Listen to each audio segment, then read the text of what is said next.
Et voilà, ces personnages vont vous jouer l'histoire d'Antigone. Antigone, c'est la petite maigre qui est assise là-bas et qui ne dit rien. Elle regarde droit devant elle. Elle pense. Elle pense qu'elle va être Antigone tout à l'heure, qu'elle va surgir soudain de la maigre jeune fille noiraude et renfermée que personne ne prenait au sérieux dans la famille, et se dresser seule en face du monde, seule en face de Créon, son oncle, qui est le roi. Elle pense qu'elle va mourir, qu'elle est jeune, et qu'elle aussi, elle aurait bien aimé vivre. Mais il n'y a rien à faire, elle s'appelle Antigone, et il va falloir qu'elle joue son rôle jusqu'au bout. Et depuis que ce rideau s'est levé, elle sent qu'elle s'éloigne à une vitesse vertigineuse de sa sœur, Ismène, qui bavarde et rit avec un jeune homme. Elle sent qu'elle s'éloigne de nous aussi, qui sommes là, bien tranquilles à la regarder. De nous qui n'avons pas à mourir ce soir.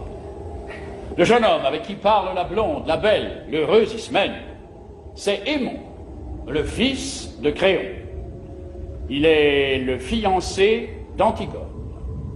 Tout le portait vers Ismène.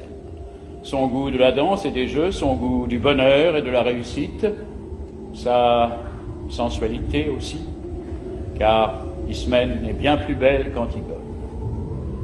Et puis un soir de bal, où il n'avait dansé qu'avec Ismène, un soir où Ismène avait été éblouissante dans sa nouvelle robe, il a été trouvé Antigone, qui rêvait dans un coin comme en ce moment, ses bras entourant ses genoux, et il lui a demandé d'être sa femme. Personne n'a jamais compris pourquoi. Antigone a levé sans étonnement ses yeux graves sur lui, et lui a dit oui, avec un petit sourire triste. L'orchestre attaquait une nouvelle danse. Ismène riait aux éclats là-bas, au milieu des autres garçons. Et voilà, maintenant lui, il allait être le mari d'Antigone. Il ne savait pas qu'il ne devait jamais exister de mari d'Antigone sur cette terre et que ce titre princier lui donnait seulement le droit de mourir. Cet homme, robuste, aux cheveux grisonnants, qui médite là, près de son page, c'est Créon, c'est le roi.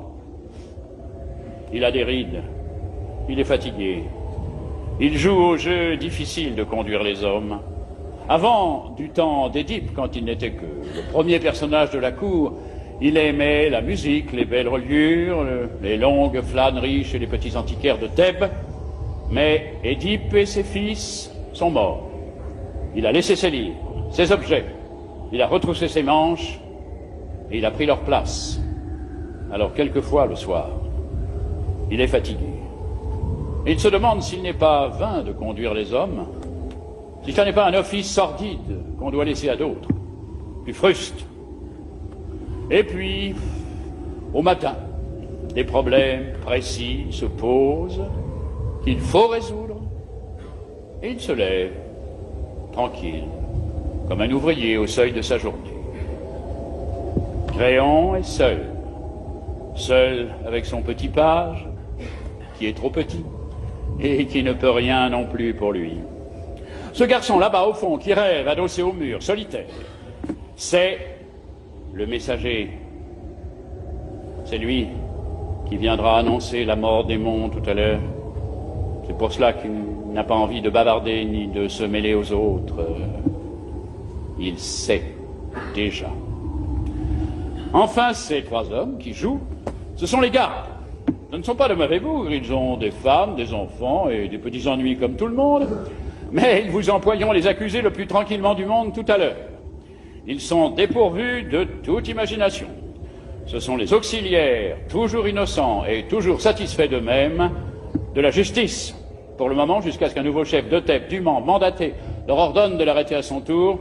Ce sont les auxiliaires de la justice de Créon. Et maintenant que vous les connaissez tous, Ils vont pouvoir vous jouer leur histoire.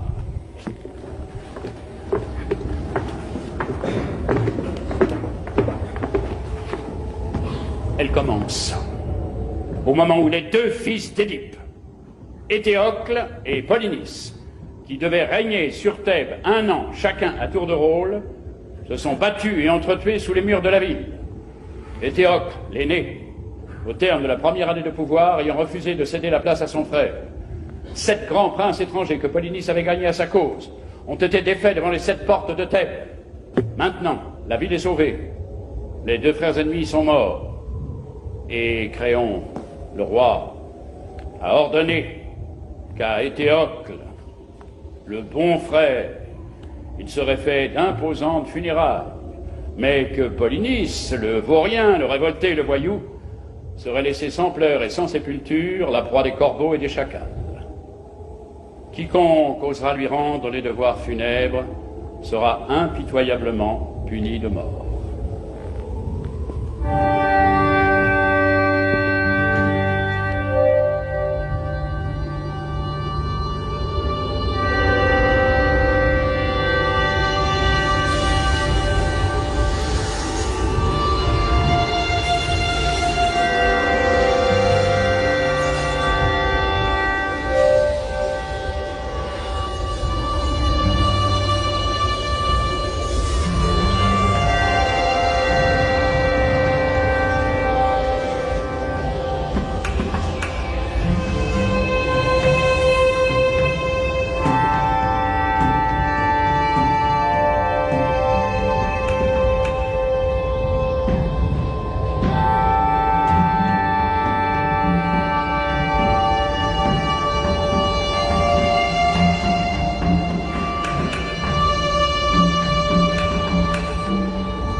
Souviens-tu?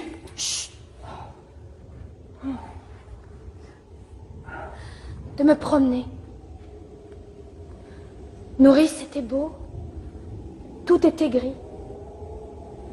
Maintenant, tu ne peux pas savoir, tout est déjà rose, jaune, vert. C'est devenu une carte postale. Il faut te lever plus tôt, Nourrice, si tu veux voir un monde sans couleur. Je me lève, quand il fait encore noir. Je vais à ta chambre pour voir si tu ne t'es pas découverte en dormant. Et je ne te trouve plus dans ton lit. Le jardin dormait encore, je l'ai surpris, Nourrice. Je l'ai vu sans qu'il s'en doute. C'est beau, un jardin qui ne pense pas encore aux hommes. Tu es sortie. Tu étais à la porte du fond, tu l'avais laissé entrebâillée. Dans les champs, c'était tout mouillé. Et cela attendait. Tout attendait. Je faisais un bruit énorme toute seule sur la route. Et j'étais gênée parce que je savais bien que c'était pas moi qu'on attendait. Alors j'ai enlevé mes sandales et je me suis glissée dans la campagne sans qu'elle s'en aperçoive. Il va falloir te laver les pieds avant de te remettre au lit. Je ne me recoucherai pas ce matin. À 4 heures. Il n'était pas 4 heures. Je me lève pour voir si elle n'était pas découverte. Je trouve son lit froid et personne dedans. Tu crois que si on se levait comme ça, tous les matins, ce serait tous les matins aussi beau, Nourrice, d'être la première fille dehors? La nuit. C'était la nuit. Et tu veux me faire croire que tu as été te promener? Menteuse. D'où viens-tu? C'est vrai, c'était encore la nuit. Et il n'y avait que moi, dans toute la campagne, à penser que c'était le matin. C'est merveilleux, Nourrice. J'ai cru au jour la première, aujourd'hui. C'est la folle. C'est la folle. Je la connais, la chanson. J'étais fille avant toi. Et pas commode non plus. Mais dure tête comme toi, non. D'où viens-tu, mauvaise? Non, pas mauvaise. Tu avais un rendez-vous, hein? Dis non, peut-être. Oui, j'avais un rendez-vous. Tu as un amoureux? Oui, nourrice. Oui, le pauvre. J'ai un amoureux. Ah, c'est du joli, c'est du propre. Toi, la fille d'un roi. Donnez-vous du mal. Donnez-vous du mal pour les élever, elles sont toutes les mêmes. Tu n'étais pourtant pas comme les autres, toi. À t'attifer toujours devant la glace, à te mettre du rouge aux lèvres, à chercher à ce qu'on te remarque. Qui est-ce? Un voyou, hein, peut-être. Un garçon que tu ne peux pas dire à ta famille. Voilà, c'est lui que j'aime, je veux l'épouser. C'est ça. Hein? C'est ça? Réponds donc, fanfaronne. Oui, nourrice. Et elle dit oui. Miséricorde.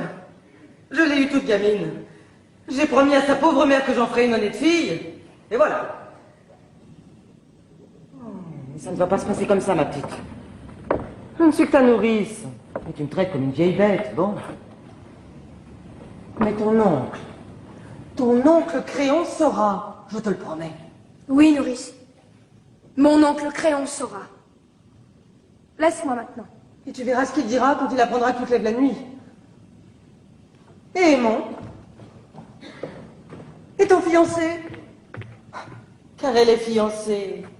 Elle est fiancée et à 4 heures du matin, elle quitte son lit pour aller courir avec un autre. Et ça vous répond qu'on la laisse? Ça voudrait qu'on ne dise rien? Mais tu sais ce que je devrais faire? Te battre, comme lorsque tu étais petite. Nounou, tu ne devrais pas trop crier. Tu ne devrais pas être trop méchante ce matin. Pas crier. Je ne dois pas crier par-dessus le marché. Moi qui avais promis à ta mère.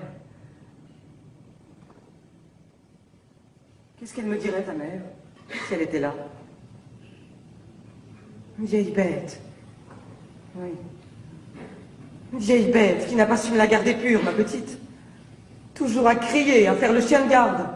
À leur tourner autour avec des lainages pour qu'elles ne prennent pas froid. Ou des laits de poule pour les rendre fortes.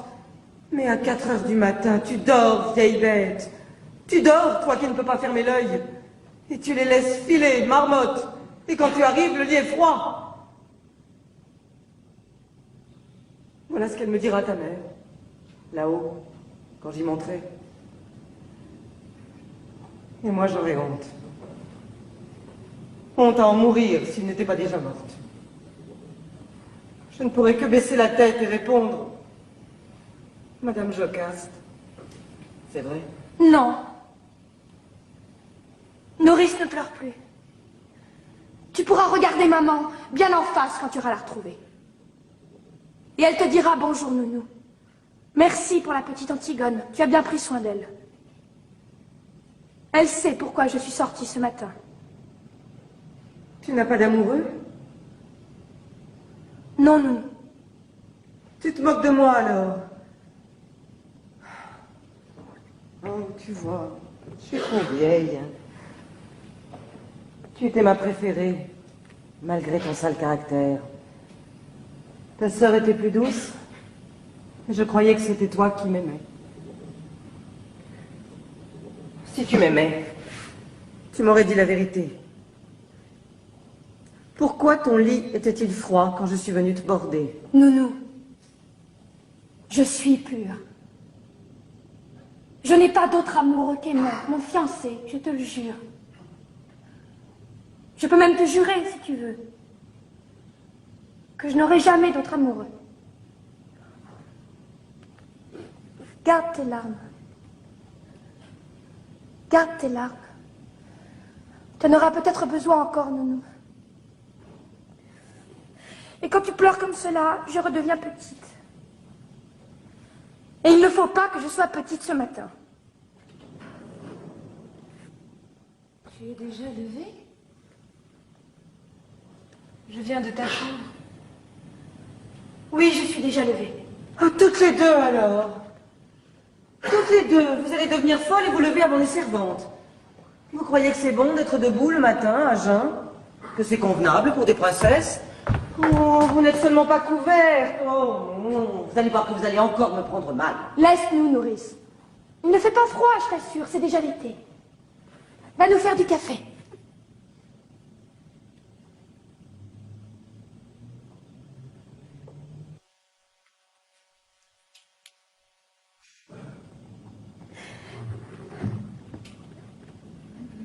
Je voudrais bien un peu de café, s'il te plaît, Nounou. Cela me ferait du bien. Ma colombe, la tête lui tourne d'être sans rien. Et je suis là, comme une idiote, au lieu de lui donner quelque chose de chaud. Tu es malade? Ce n'est rien, un peu de fatigue. C'est parce que je me suis levée tôt. Moi non plus, je n'ai pas dormi. Il faut que tu dormes, tu serais moins belle demain. Ne te moque pas. Je ne me moque pas. Cela me rassure ce matin que tu sois belle. Quand j'étais petite, j'étais si malheureuse, tu te souviens? Je te barbouillais de terre. Je te mettais des vers dans le cou.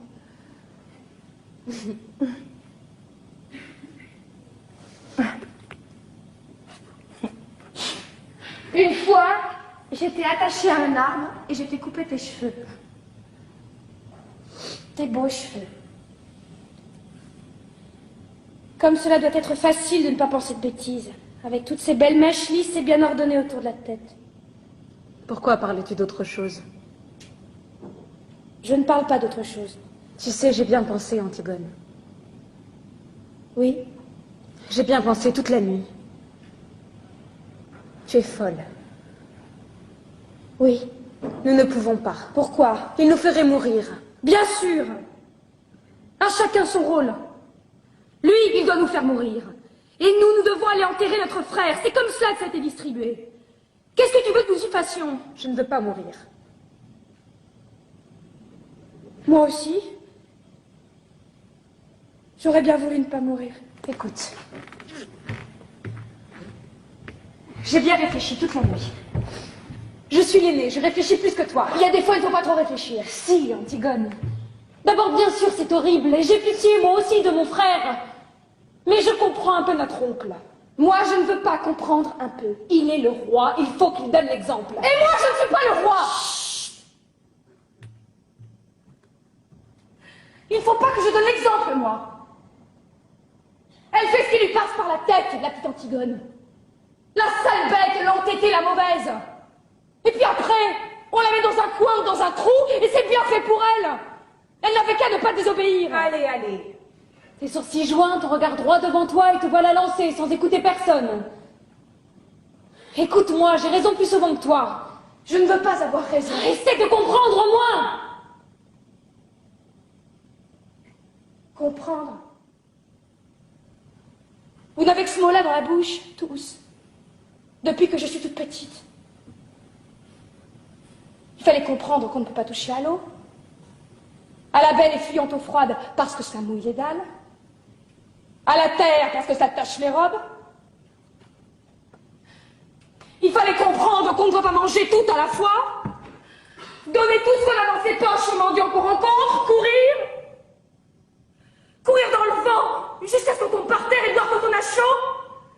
Et se baigner quand il est trop tôt ou trop tard. Mais pas juste quand on en a envie. Comprendre.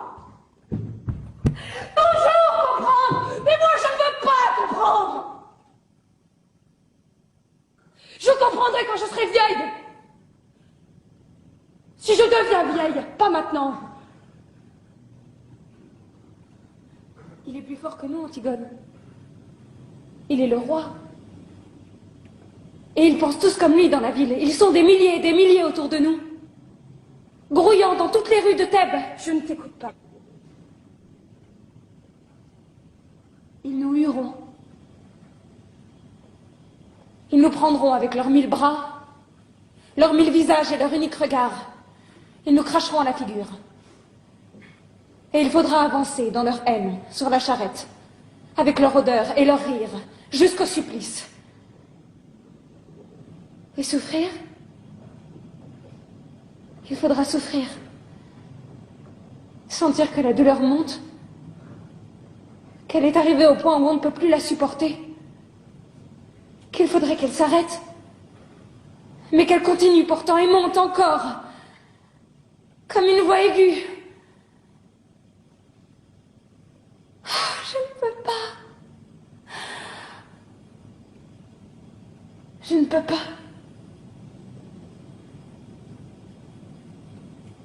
Comme tu as bien tout pensé.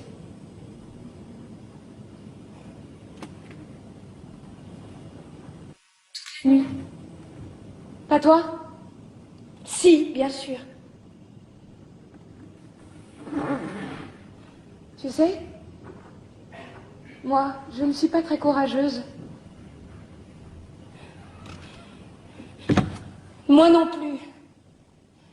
Mais qu'est-ce que cela fait? Tu n'as donc pas envie de vivre, toi? Pas envie de vivre. Qui se levait la première le matin, rien que pour sentir l'air froid sur sa peau nue?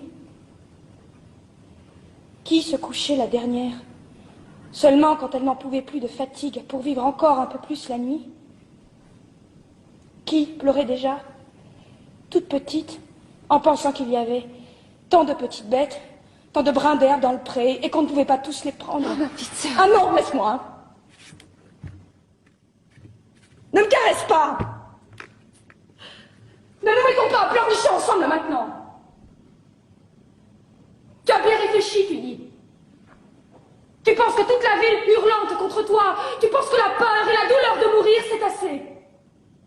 Oui, sers-toi de ces prétextes. Je t'en supplie, Antigone.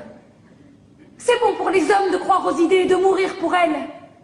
Toi, tu es une fille. Une fille, oui. Et je sais pleurer d'être une fille. Ton bonheur est là, devant toi. Et tu n'as qu'à le prendre, tu es fiancée. Tu es jeune, tu es belle. Non, je ne suis pas belle. Pas belle comme nous, mais autrement. Tu sais bien que c'est sur toi que se retournent les petits voyous dans la rue. Que c'est toi que les petites filles regardent passer, soudain muettes, sans pouvoir te quitter des yeux jusqu'à ce que tu aies tourné le coin. Des voyous. Des petites filles. Et aimons, Antigone.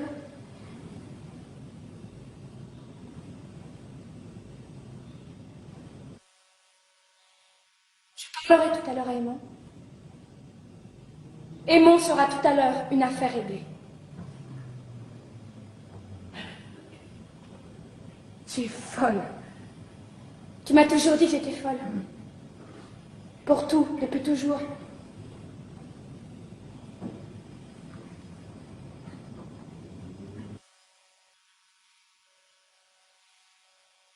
Va te recoucher, Ismaël. Il fait jour maintenant, tu vois. Et de toute façon, je ne pourrais rien faire. Mon frère mort est maintenant entouré d'une garde exactement comme s'il avait réussi à se faire roi.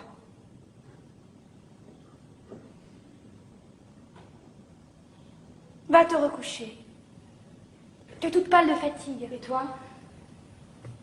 Je n'ai pas envie de dormir. Mais je te promets que je ne bougerai pas d'ici avant ton réveil. Nourrice va m'apporter à manger. Va dormir encore.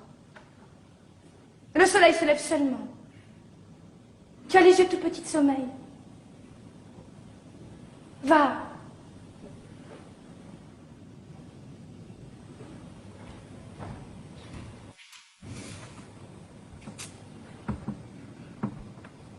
Je te convaincrai, n'est-ce pas? Je te convaincrai, tu me laisseras te parler encore. Je te laisserai me parler encore, oui. Je vous laisserai tous me parler. Va dormir maintenant, je t'en prie.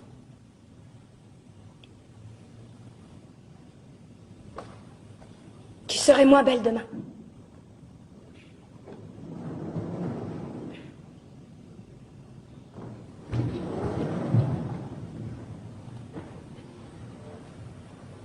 Pauvre Ismène. Tiens, te voilà un bon café, des tartines, mon pigeon. Mange. Je n'ai pas très faim, nourrice. Je te les ai grillés moi-même. Et beurrés comme tu les aimes. Tu es gentille, Nounou. Je vais seulement boire un peu. Où as-tu mal?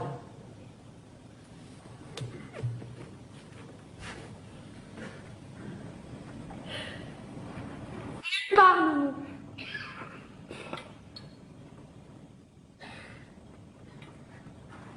Mais fais-moi tout de même bien chaud. Comme lorsque j'étais malade.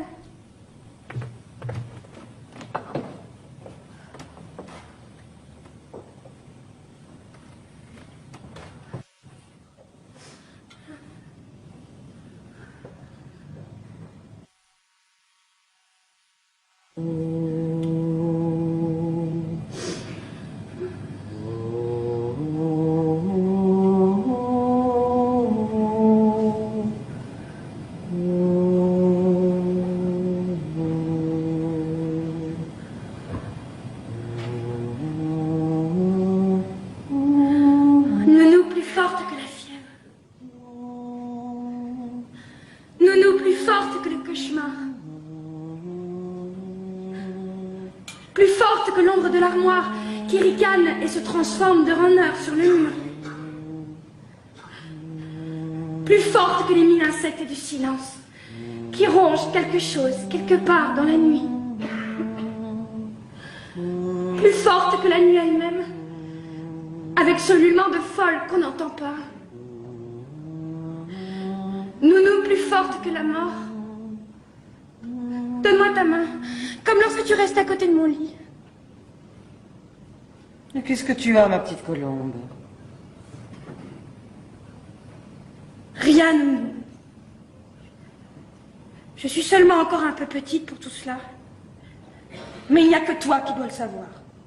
Trop petite pour quoi, ma mésange? Pour rien, Nounou. Et puis tu es là. Je tiens ta bonne main rugueuse qui sauve de tout, toujours, je le sais bien. Peut-être qu'elle va me sauver encore. Tu es si puissante, Nounou. Mais qu'est-ce que tu veux que je fasse, ma tourterelle? Rien, Nounou. Seulement ta main, comme ça, là, sur ma joue.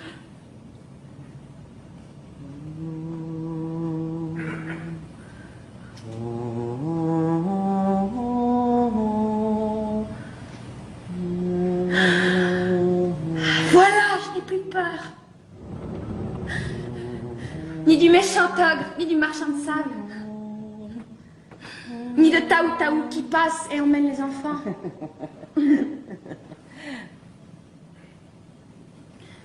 Mais voilà, Aimon. Laisse-nous nourrir.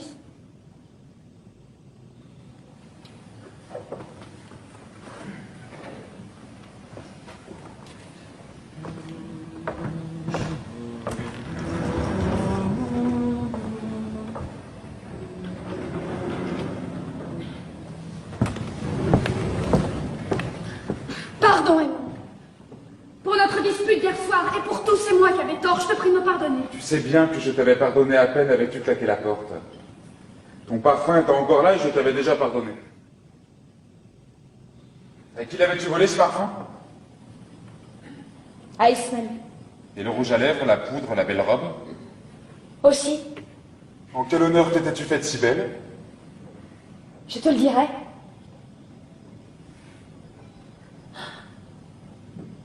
Oh mon chéri, comme j'ai été bête. Tout un soir d'espier. Un beau soir. Nous aurons d'autres soirs, Antigone. Peut-être pas. Et d'autres disputes aussi. C'est plein de disputes, un bonheur. Un bonheur, oui. Écoute, Aimon. Oui, Ne ris pas, ce matin, sois grave. je suis grave. Et serre-moi. Plus fort que tu m'as jamais serré. Que toute ta force s'imprime dans moi. Là, de toute ma force. C'est bon. Écoute, Aimon. Oui. Je voulais te dire ce matin. Le petit garçon que nous aurions eu tous les deux. Oui. Tu sais, je l'aurais bien défendu contre tout. Oui, Antigone. Je l'aurais serré si fort qu'il n'aurait jamais eu peur, je te le jure. Ni du soir qui vient, ni de l'angoisse du plein soleil immobile, ni des ombres. Notre petit garçon aimé. Il aurait eu une maman toute petite et mal peignée, mais plus sûre que toutes les vraies mères du monde, avec leur vraie poitrine et leur grand tablier. Tu le crois, n'est-ce pas, toi? Oui, mon amour. Et tu crois, toi aussi, n'est-ce pas, que tu aurais eu une vraie femme? Mais j'ai une vraie femme. Tu m'aimais, non? Tu m'aimais? Tu en es bien sûr ce soir-là?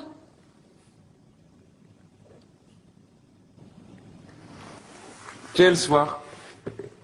Tu es sûr qu'à ce bal où tu es dû me chercher dans mon coin, tu t'es pas trompé de jeune fille? Tu es sûr que tu n'as jamais regretté depuis? Jamais pensé, tout au fond de toi, même une fois, que tu aurais plutôt dû demander Ismène? Idiote! Tu m'aimes, n'est-ce pas? Tu m'aimes comme une femme?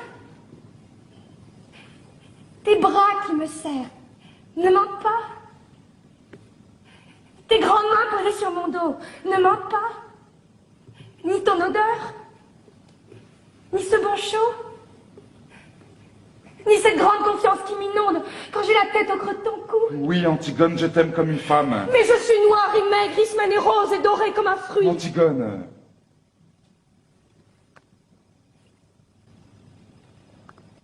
Je suis rouge de honte. Mais il faut que je sache ce matin. Dis la vérité, je t'en prie. Quand tu penses que je serai à toi,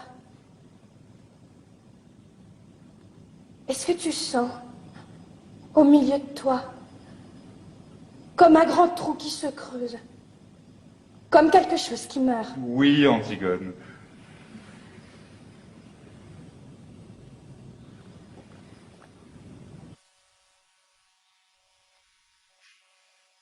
Ah, je sens comme cela.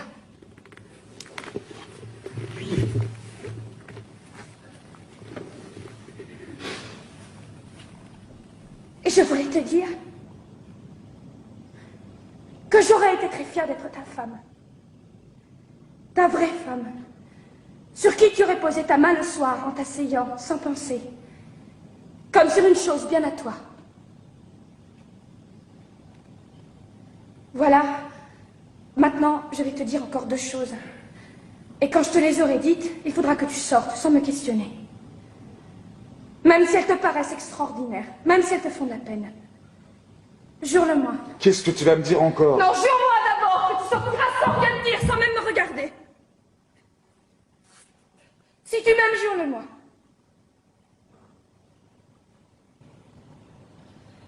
Tu vois comme je te le demande. Jure-le-moi, s'il te plaît, non. C'est la dernière folie que tu auras à me passer. Je te le jure. Merci. Alors voilà. Hier d'abord. Tu me demandais tout à l'heure pourquoi j'étais venue avec une robe d'Ismène, ce parfum, ce rouge à lèvres. J'étais bête. Je n'étais pas très sûre que tu me désires vraiment. Et j'avais fait tout ça pour être un peu plus comme les autres filles. Pour te donner envie de moi. C'était pour cela? Oui. Et tu as ri. Et nous nous sommes disputés. Et mon mauvais caractère a été le plus fort, je me suis sauvée.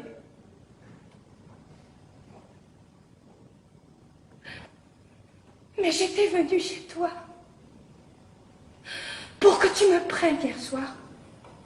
Pour que je sois ta femme avant. Tu m'as juré de ne pas me demander pourquoi tu m'as juré. Je t'en supplie. D'ailleurs, je vais te dire. Je voulais être ta femme quand même. Parce que je t'aime comme cela, moi. que je vais te faire de la peine. Oh mon chéri, pardon. Que jamais, jamais je ne pourrai t'épouser. Tu me l'as juré, non? Sors, sors tout de suite. Si tu pars, si tu fais un seul pas vers moi, je me jette par cette fenêtre, je te le jure, Emma. Je te le jure sur la tête du petit garçon que nous avons eu tous les deux en rêve. Du seul petit garçon que j'aurai jamais. Pars maintenant. Pars vite. Tu sauras demain. Tu sauras tout à l'heure.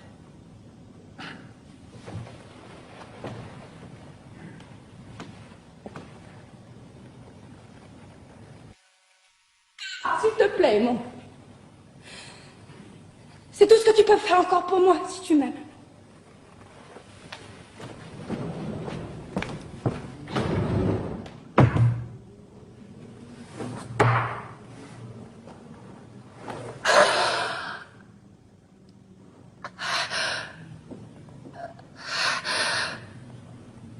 Voilà. C'est fini pour Aimon, Antigone. Antigone? Es-tu là? Oui, je suis là. Je ne peux pas dormir. J'avais peur que tu sortes et que tu tentes de l'enterrer malgré le jour.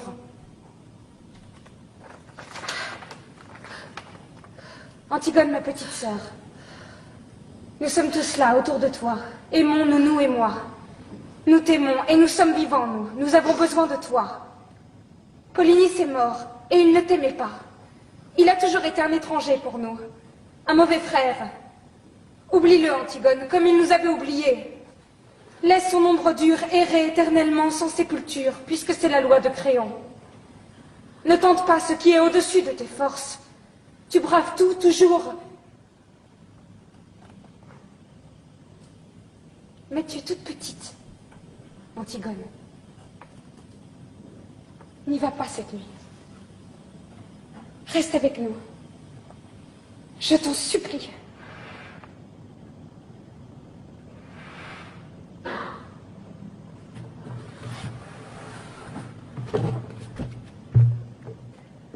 C'est trop tard. Ce matin, quand tu m'as rencontré, j'en venais.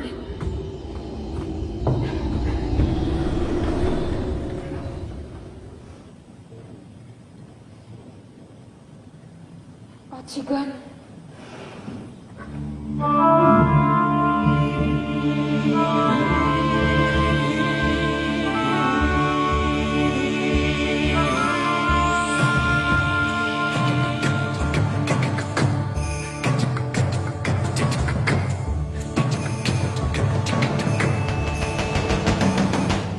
Un garde, dis-tu? Un de ceux qui gardent le cadavre? Fais-le entrer.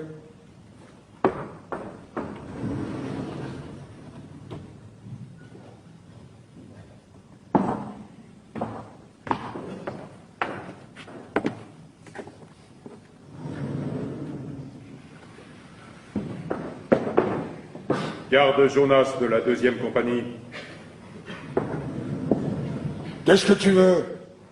Voilà, chef. On a tiré au sort pour savoir celui qui viendrait et le sort est tombé sur moi. Alors voilà, chef, je suis venu parce qu'on a pensé qu'il valait mieux qu'il n'y en ait qu'un qui explique. Et puis parce qu'on ne pouvait pas abandonner le poste tous les trois. Qu'as-tu à me dire? Eh bien voilà, chef. Le cadavre. On a veillé pourtant. On avait la relève de 2 heures, la plus dure.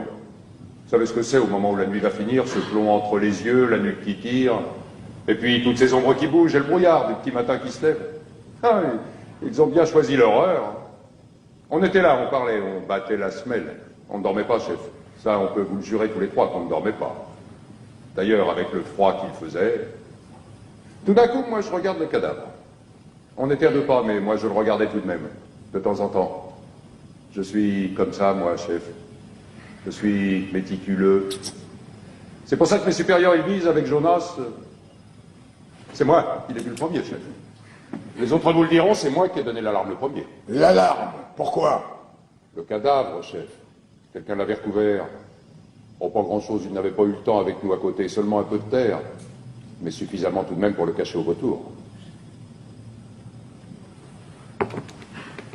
Tu es sûr que ce n'est pas une bête? En grattant? Non, chef, on a d'abord espéré ça, nous aussi, mais la terre était jetée sur lui selon les rites. C'est quelqu'un qui savait ce qu'il faisait. Qui a osé? Qui a été assez fou pour braver ma loi? As-tu relevé des traces? Rien. Rien qu'un pas plus léger qu'un passage d'oiseau. Après, en cherchant mieux, on a trouvé plus loin une pelle. Une petite pelle d'enfant, toute vieille, toute rouillée. On a pensé que ça ne pouvait pas être un enfant qui avait fait le coup. Un enfant? L'opposition. Brisée qui sourd et mine déjà partout. Les amis de Polynice avec leur or bloqué dans Thèbes. Les chefs de la plèbe soudainement alliés au prince. Et les prêtres essayant de pêcher quelque chose au milieu de tout cela. Un enfant. Ils ont dû penser que ce serait plus touchant. Je le vois d'ici, leur enfant, avec sa gueule de tueur à pointer. Et la petite pelle soigneusement enveloppée dans du papier sous sa veste. Ah, moins qu'il n'ait dressé un vrai enfant, avec des phrases. Une innocence inestimable pour le parti. Un vrai petit garçon pâle, qui crachera devant mes fusils. Un précieux sang bien frais sur mes mains. Double aubaine. Mais ils ont des complices. Et dans ma garde, peut-être. À qui avez-vous déjà parlé de cette affaire? À personne, chef, on a tout de suite tiré au sort et je suis venu. Alors écoute bien, votre garde est doublée, renvoyez la relève. Voilà l'ordre. Je ne veux que vous près du cadavre. Et pas un mot. Vous êtes tous coupables d'une négligence, vous serez punis, de toute façon. Mais si tu parles, si le bruit court dans la ville qu'on a recouvert le cadavre de Polynice, alors vous mourrez, tous les trois. On n'a pas parlé, chef, je vous le jure. Mais moi, j'étais ici. Et peut-être que les autres, ils l'ont déjà dit à la relève. Chef, j'ai 2 enfants. Il y en a un qui est tout petit. Vous témoignerez pour moi que j'étais ici, chef, devant le conseil de guerre. J'étais ici, moi, avec vous. J'ai un témoin. Si on a parlé, ce sera les autres, ce sera pas moi. J'ai un témoin, moi. Alors va vite. Si personne ne sait, tu vivras.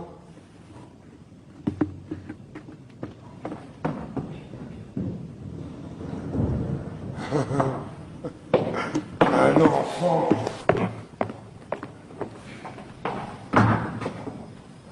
Tu mourrais, toi, pour moi? Tu crois que tu irais avec ta petite pelle? Ah, bien sûr. Tu irais tout de suite, toi aussi.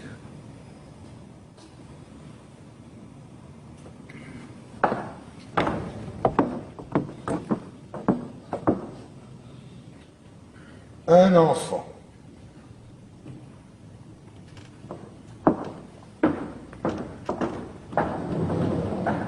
Et voilà. Maintenant, le ressort est bandé. Cela n'a plus qu'à se dérouler tout seul. C'est ça qui est commode dans la tragédie. On donne le petit coup de pouce pour que cela démarre. Rien. Un regard pendant une seconde à une fille qui passe et lève les bras dans la rue. Une envie d'honneur, un beau matin, comme de quelque chose qui se mange. Une question de trop que l'on se pose un soir, et c'est tout. Et après, on n'a plus qu'à laisser faire. Ça roule tout seul. C'est minutieux, bien huilé, depuis toujours. La mort, la trahison, le désespoir sont là, tout près.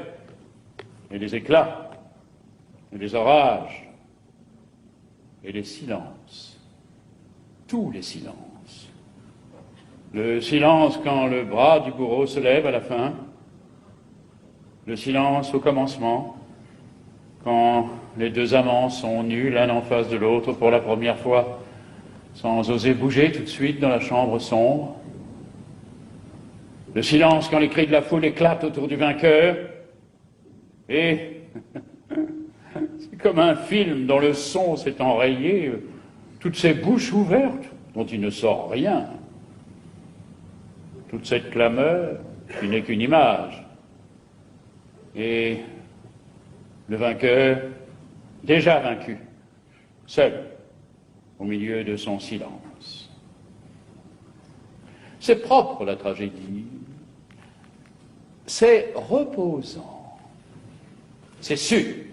Dans le drame, avec ses traîtres, avec ses méchants acharnés, cette innocence persécutée, ces vengeurs, ces terre-neuves, ces lueurs d'espoir, ça devient épouvantable de mourir, comme un accident.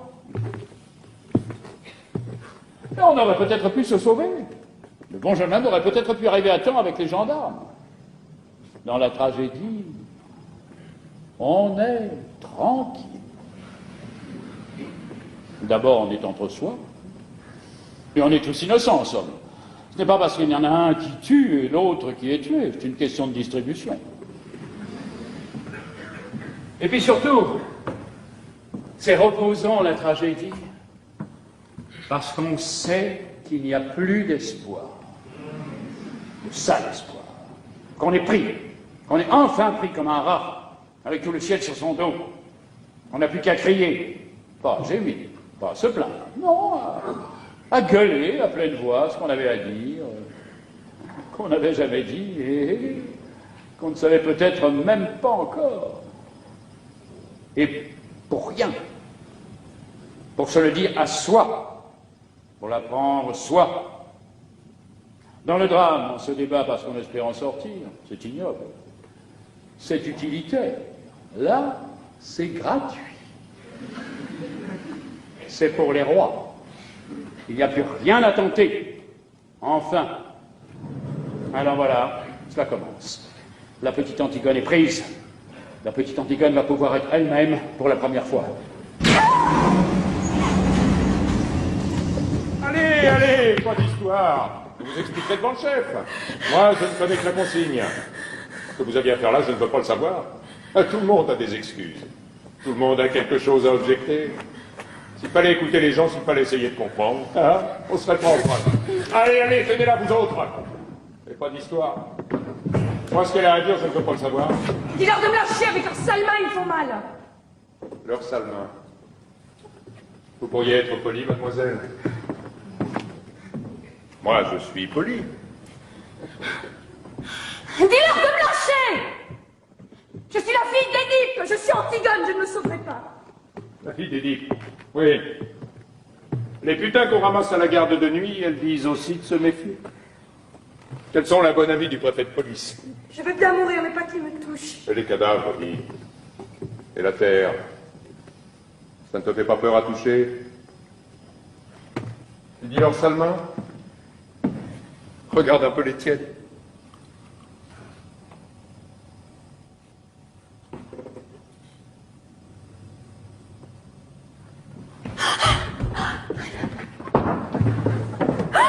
On t'avait pris cet appel? Il a fallu que t'en fasses avec tes ongles la deuxième fois. Ah, cette audace. Je tourne le dos une seconde, je te demande une chic. Allez, le temps de me la caler dans la joue, le temps de dire merci. Elle était là, à gratter comme une petite hyène. Et en plein jour. Et c'est qu'elle se débattait, cette garce, quand j'ai voulu la prendre. C'est qu'elle voulait me sauter aux yeux. Hein. Elle criait qu'il fallait qu'elle finisse.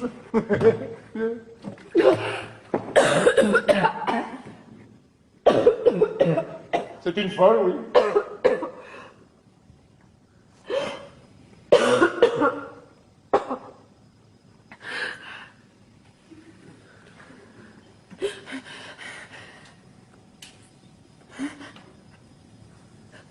Je voudrais m'asseoir un peu. S'il vous plaît. C'est bon qu'elle s'asseye. Mais n'en lâchez pas, vous autres.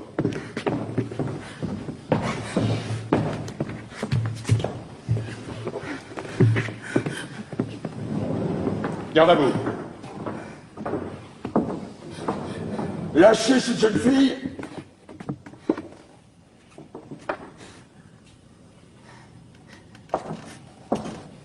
Qu'est-ce que c'est? C'est le piquet de garde, chef.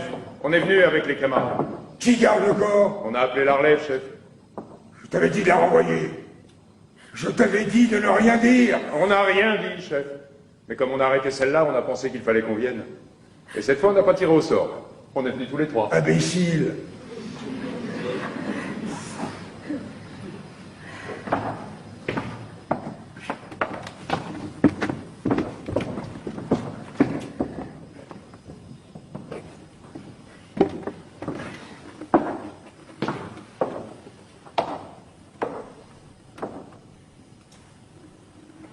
Où t'ont-ils arrêté? Près du cadavre, chef.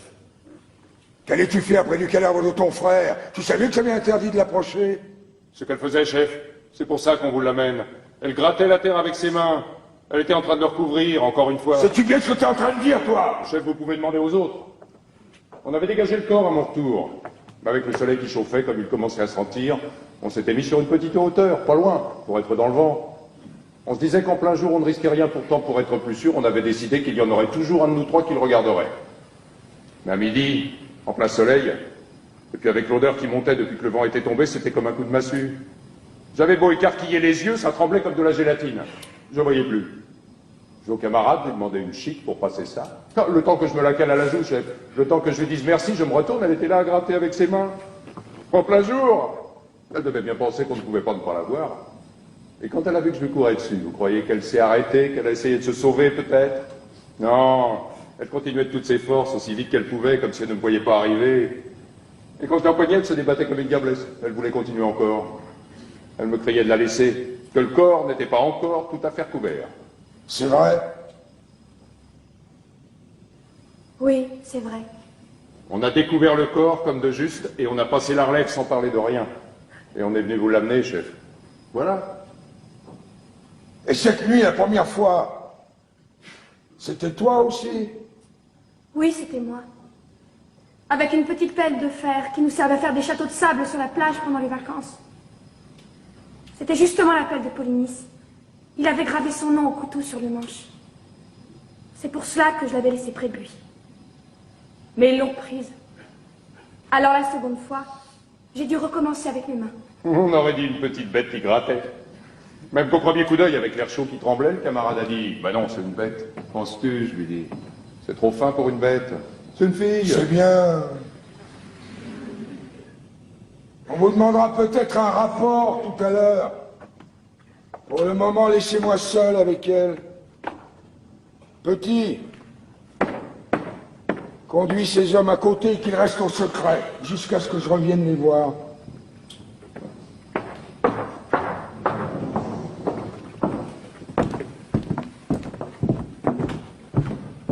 Faut-il lui mettre les menottes, chef? Non.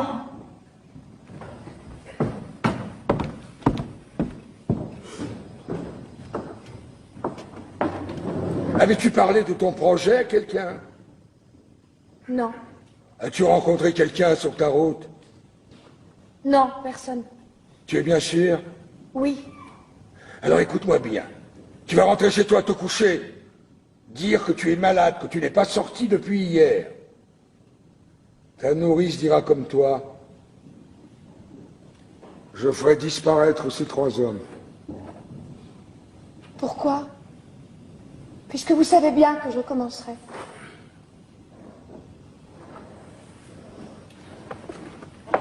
Pourquoi tu tentais d'enterrer ton frère? Je le devais. Je l'avais interdit! Je le devais tout de même. Ceux qu'on n'enterre pas errent éternellement, sans jamais trouver de repos. Si mon frère vivant était rentré harassé d'une longue chasse, je lui aurais enlevé ses chaussures, je lui aurais fait à manger, je lui aurais préparé son lit. Polynice aujourd'hui a achevé sa chasse. Il rentre à la maison, où mon père et ma mère et Théocle aussi l'attendent. Il a droit au repos. C'était un révolté, un traître. Tu le savais? C'était mon frère. Tu l'as entendu proclamer les dieux au carrefour. Tu avais lu l'affiche sur tous les murs de la ville. Oui. Tu savais le sort qui était promis à celui quel qu'il soit qui oserait lui rendre les honneurs funèbres? Oui, je le savais. Ah, alors tu as peut-être cru que d'être la fille d'Édipe, la fille de l'orgueil d'Édipe, c'était assez pour être au-dessus de la loi. Non, je n'ai pas cru cela. La loi est d'abord faite pour toi, Antigone. La loi est d'abord faite pour les filles des rois. Si j'avais été une servante, en train de faire sa vaisselle, quand j'ai entendu lire Lady, j'aurais essuyé l'eau grasse de mes bras. Et je serais sortie avec mon tablier pour aller enterrer mon frère. C'est pas vrai! Si tu avais été une servante, hein, tu n'aurais pas douté que tu allais mourir. Et tu serais resté à pleurer ton frère, mais chez toi. Seulement tu as pensé que tu étais de race royale, ma nièce, la fiancée de mon fils, et que quoi qu'il arrive, je n'oserais pas te faire mourir. Vous vous trompez. J'étais certaine que vous me feriez mourir, au contraire. Voilà, l'orgueil. L'orgueil d'Édipe, tu es l'orgueil d'Édipe. Ah, maintenant que je l'ai trouvé au fond de tes yeux, je te crois. Tu as dû penser que je te ferais mourir.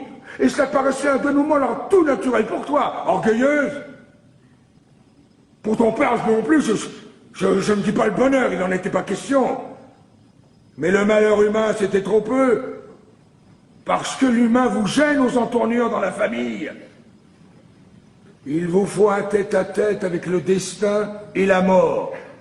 Et tuer votre père, et coucher avec votre mère, et apprendre tout ça après mot par mot. Ah, quel breuvage, hein, les mots qui vous condamnent. Et comme on les boit goulûment, lorsqu'on s'appelle Édipe ou Antigone. Et le plus simple après, hein, c'est encore de se crever les yeux, et d'aller mendier avec ses enfants sur les routes. Eh bien non! Ces temps sont révolus pour Thèbes. Thèbes a droit maintenant un prince, sans histoire. Moi, je m'appelle seulement Créon. Dieu merci. J'ai mes deux pieds par terre, mes deux mains enfoncées dans mes poches. Et puisque je suis roi, j'ai résolu, avec moins d'ambition que ton père, de m'employer tout simplement à rendre l'ordre de ce monde un peu moins absurde, si c'est possible. C'est même pas une aventure, c'est un métier. Un métier pour tous les jours. C'est pas toujours drôle, comme tous les métiers. Mais puisque je suis là, hein, je suis là pour le faire. Alors que je vais le faire, écoute-moi bien, tu es Antigone, tu es la fille d'Édipe, soit. Mais tu as 20 ans. Il n'y a pas si longtemps, tout cela se serait réglé avec du pain sec, une paire de gifles. Te faire mourir? Tu ne t'es pas regardé, moineau. Tu es trop maigre.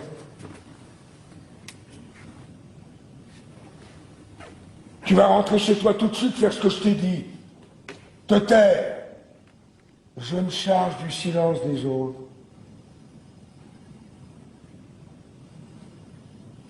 Allez, va!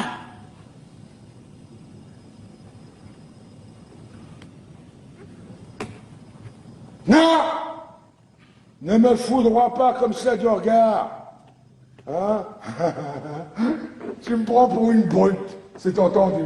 Et tu dois penser que décidément, je suis bien prosaïque. Ah. Mais je t'aime. Je t'aime bien tout de même, hein, malgré ton sale caractère. N'oublie pas que c'est moi qui t'ai fait cadeau de ta première poupée. Il n'y a pas si longtemps.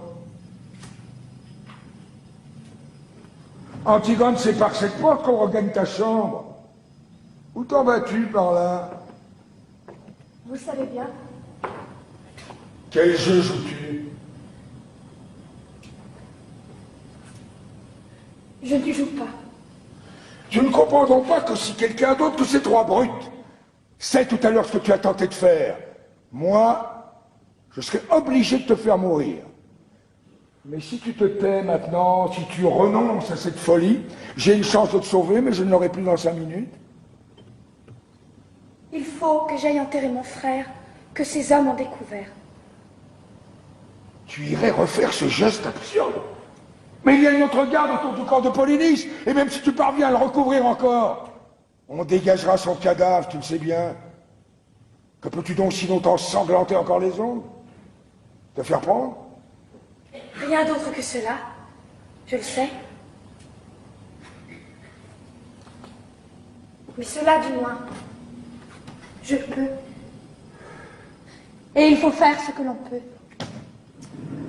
Tu y crois donc vraiment, toi, cet enterrement dans les règles, à cette ombre de ton frère condamné à errer toujours, si on ne jette pas sur le cadavre un petit peu de terre avec la formule du prêtre? Tu l'auras déjà entendu, toi, la réciter au prêtre de Thèbes, la formule?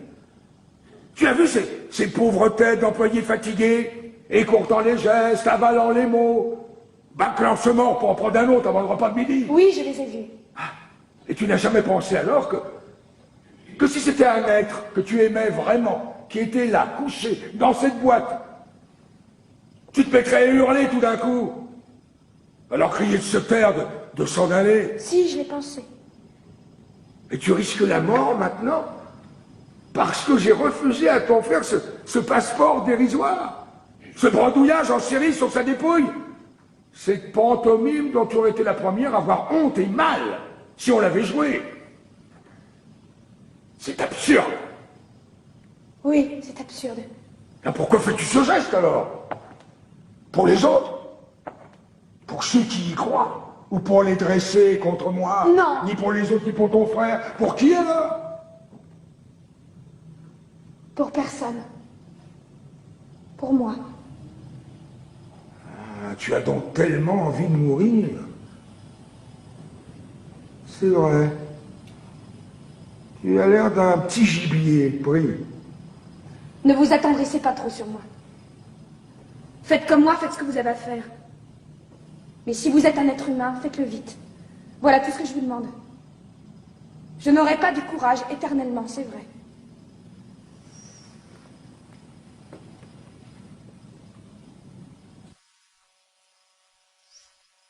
Je veux te sauver, Antigone.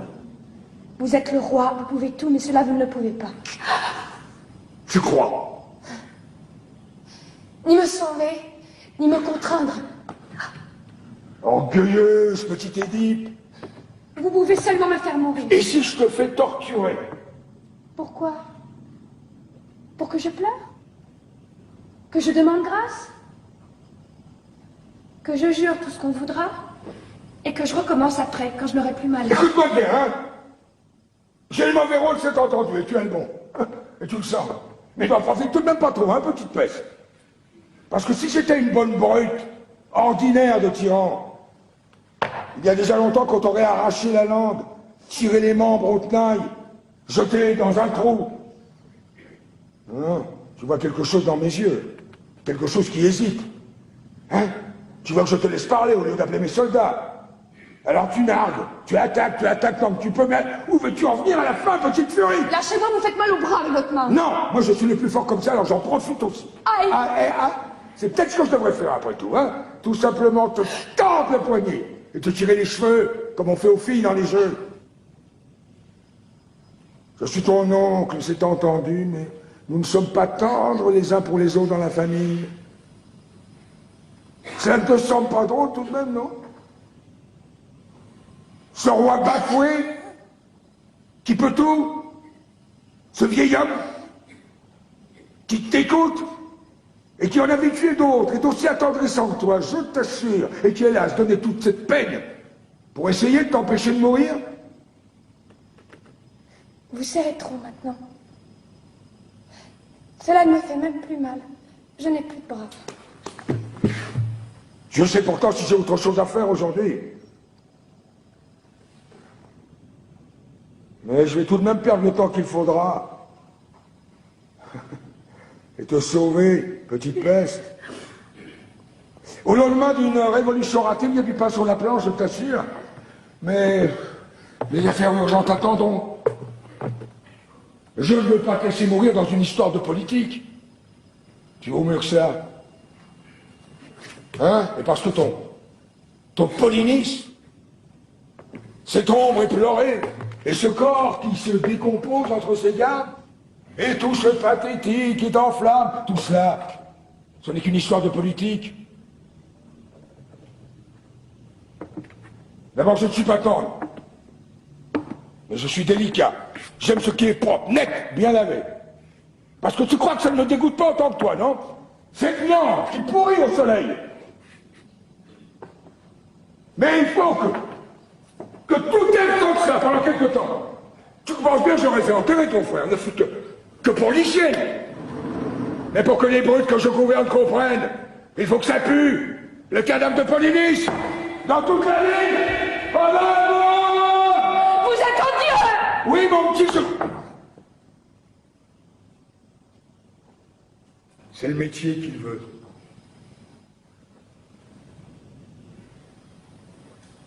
Ce qu'on peut discuter, c'est s'il faut le faire ou ne pas le faire. Mais si on le fait, il faut le faire comme ça.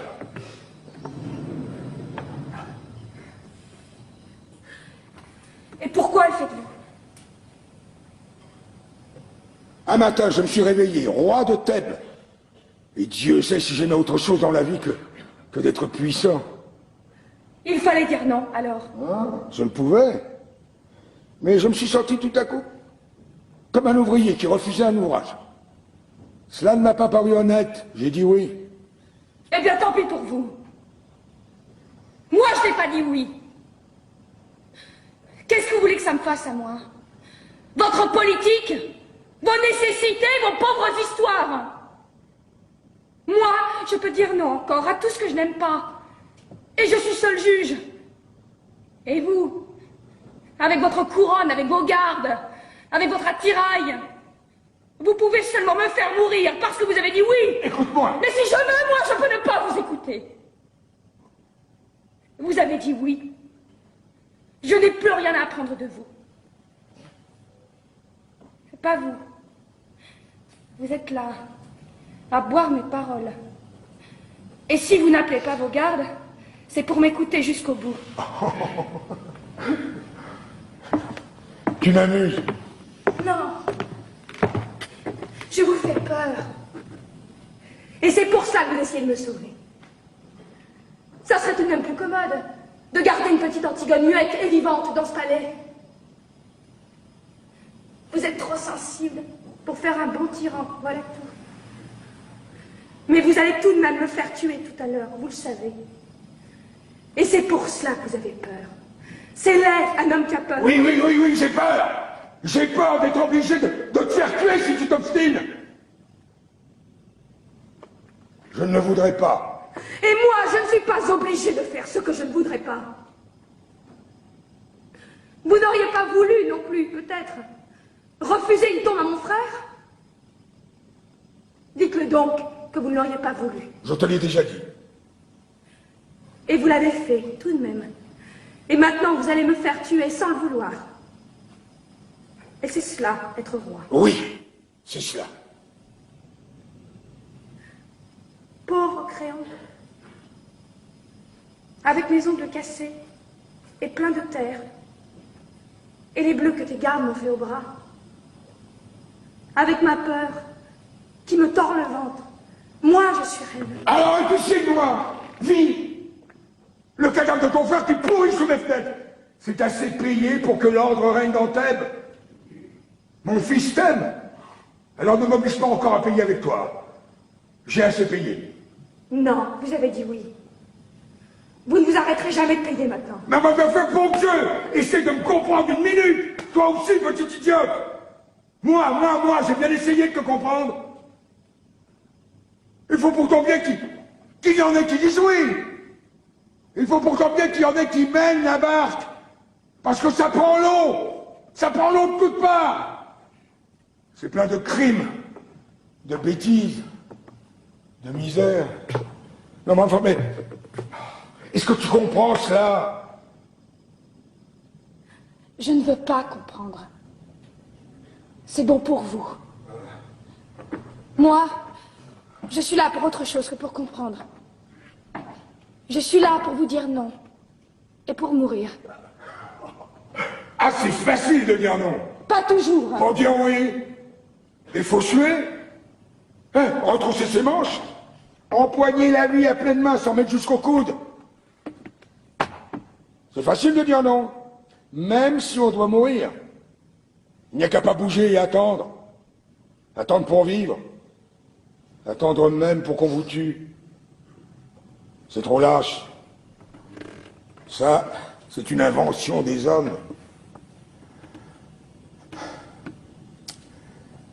Tu imagines un monde où les arbres aussi auraient dit non, non, contre la sève, où les bêtes auraient dit non, contre l'instinct de la chasse ou de l'amour, parce que les bêtes, elles au moins, hein, elles sont bonnes, elles sont simples, elles sont dures.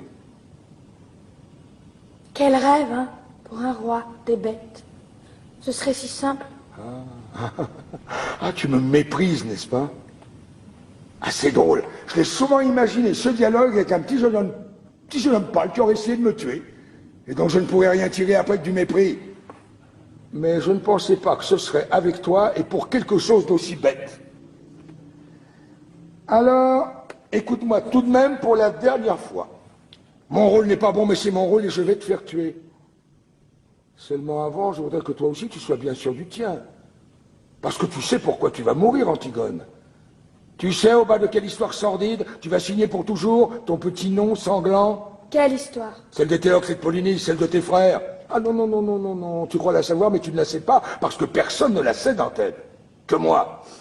Mais il me semble que toi, ce matin, oh, tu as aussi le droit de l'apprendre. Et ce n'est pas bien beau, tu vas voir. Ah, que te rappelles-tu de tes frères d'abord? Deux compagnons de jeu qui te méprisaient sans doute, te cassaient tes poupées en se chuchotant éternellement des mystères à l'oreille l'un de l'autre pour te faire enrager. C'était des grands. Ah. Alors après, tu as dû les admirer avec leurs premières cigarettes, leurs premiers pantalons longs, et puis ils ont commencé à sortir le soir, hein, à sentir l'homme. Alors là, après, ils ne t'ont plus regardé du tout. J'étais une fille. Tu voyais bien pleurer ta mère, ton père se mettre en colère à leur retour. Tu entendais claquer les portes et leur ricanement dans les couloirs. Et ils passaient devant toi, goguenard, veulent, ils sentaient le vin. Une fois, je m'étais cachée derrière une porte. C'était le matin, nous venions de nous lever et eux, ils rentraient. Polynice m'a vu. Il était pâle, les yeux brillants, et si beau dans son vêtement du soir. Il m'a dit, tiens, tu es là, toi. Et il m'a donné une grande fleur de papier qu'il avait rapportée de sa nuit. Ah. Et tu l'as conservée, n'est-ce pas, cette fleur? Et hier, avant de t'en aller, tu as ouvert ton tiroir, tu l'as regardée longtemps, pour te donner du courage.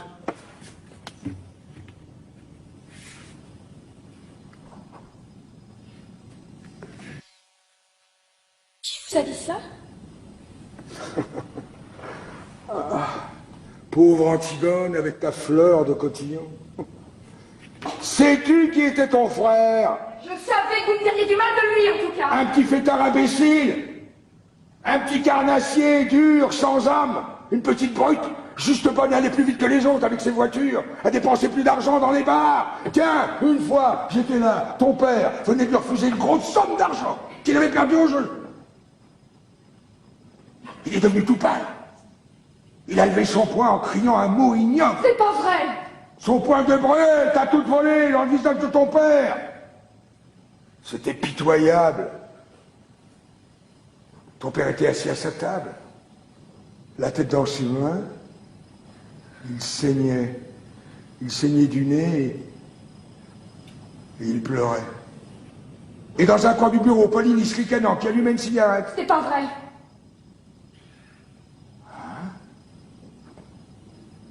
Tu ne te rappelles plus.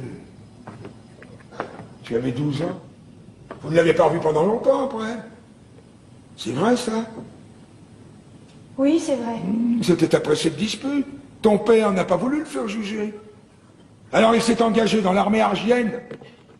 Et dès qu'il a été chez les Argiens, la chasse à l'homme a commencé contre ton père, contre ce vieil homme qui ne se décidait pas à mourir, à lâcher son royaume. Les attentats se succédaient, et les tueurs que nous prenions finissaient toujours par avouer qu'ils avaient reçu de l'argent de lui, mais pas seulement de lui d'ailleurs, car c'est cela que je veux que tu saches, les coulisses de ce drame, où toi tu brûles de jouer un rôle, hein, la cuisine. Hier, j'ai fait faire des funérailles grandioses à Éthéocle. Éthéocle est un héros et un saint maintenant pour Thèbes. Tout le peuple était là. Les enfants des écoles ont donné tous les sous de leur tirelire pour la couronne. Des vieillards, faussement émus, ont magnifié avec des trémolos dans la voix le bon frère, le fils d'Édipe, le prince royal. Moi aussi, j'ai fait un discours. Et tous les prêtres de Thèbes au grand complet avec la tête de circonstance. Et les honneurs militaires. Ah, il fallait bien. Je ne pouvais tout de même pas m'offrir une crapule dans les deux camps. Car je vais te dire quelque chose à toi. Quelque chose que moi, je sais seul. Quelque chose d'effroyable. Et Théocle, ce prix de vertu, ne valait pas plus cher que Polynice. Le bon fils avait essayé lui aussi de faire assassiner son père. Le prince loyal avait décidé, lui aussi, de vendre Thèbes au plus offrant, hein? Crois-tu que c'est drôle? Cette trahison pour laquelle le corps de Polynice est en train de pourrir au soleil. Eh bien, j'ai la preuve maintenant. Que Théo, qui dort dans son tombeau de marbre, se préparait lui aussi à la commettre. C'est un hasard. Si Polynice a réussi son coup avant lui, nous avions affaire à deux larrons en foire qui se trompaient l'un l'autre en nous trompant, et qui se sont égorgés l'un et l'autre, comme deux petits voyous qu'ils étaient pour un règlement de compte.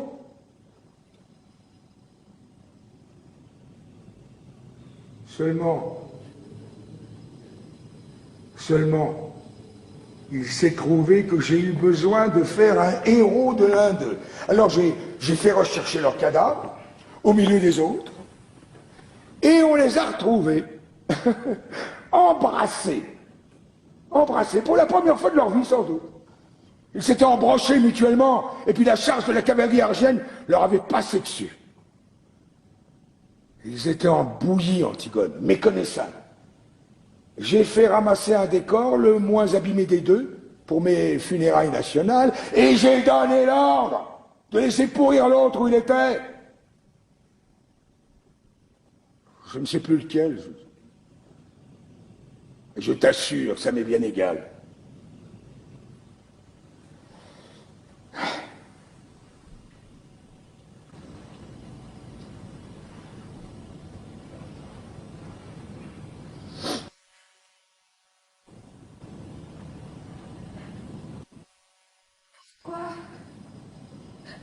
M'avez-vous raconté cela?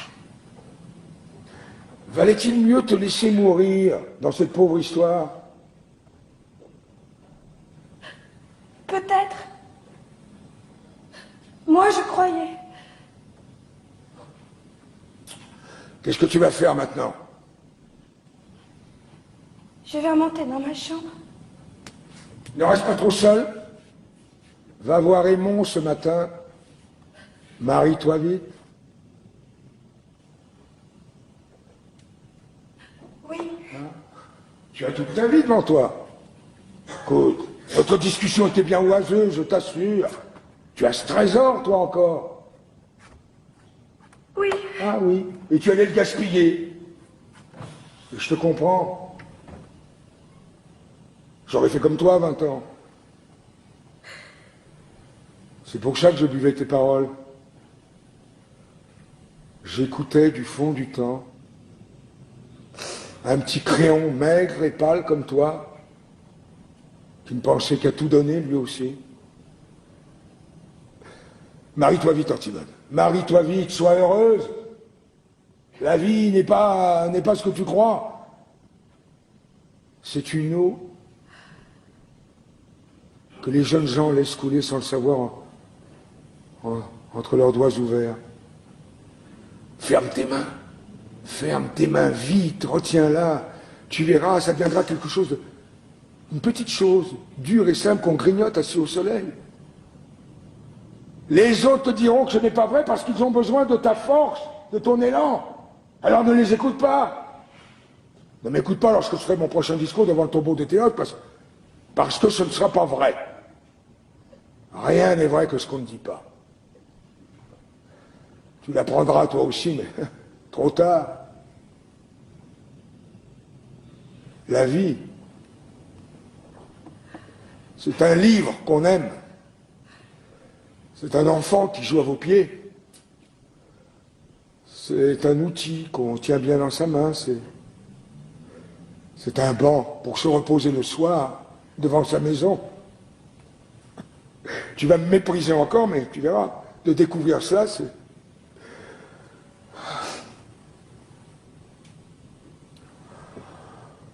c'est la consolation dérisoire de vieillir. Parce que la vie, ce n'est peut-être tout de même que le bonheur.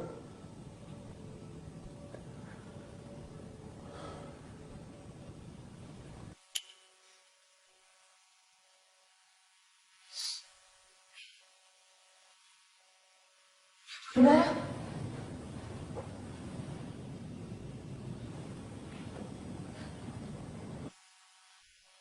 Ouvre-nous, hein. Et quel sera-t-il, mon bonheur?